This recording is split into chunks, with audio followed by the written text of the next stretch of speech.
Amb el Jaume vam estar parlant, que ell és el president de l'Associació de Famílies Mentals del Baix Llobregat, vam estar parlant que ell estava molt interessat en fer un programa especialment dedicat a les malalties mentals.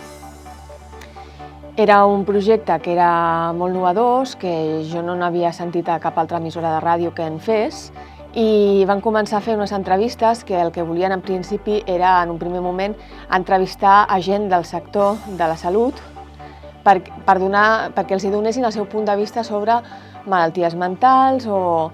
Però bé, van evolucionar molt ràpid el programa perquè, de fet, aquestes persones, les que estan des del principi, que són l'Alicia, el Joan i el Pedro,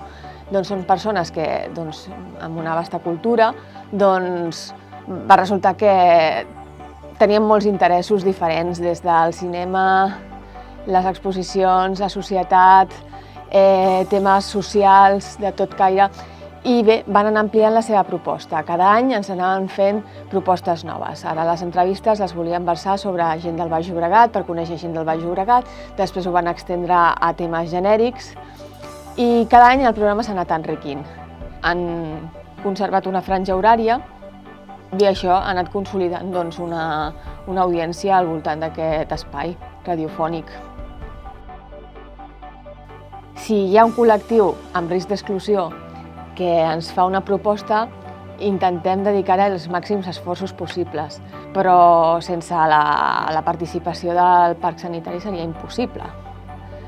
És una mica els objectius que sempre tenen des del centre de rehabilitació, que aquestes persones s'incorporin a la vida quotidiana, i la ràdio és una pota més d'aquesta vida quotidiana, el fet que puguin posar-se davant d'un micròfon i expressar-se com tants altres col·lectius que hi ha a la ràdio de Cornellà.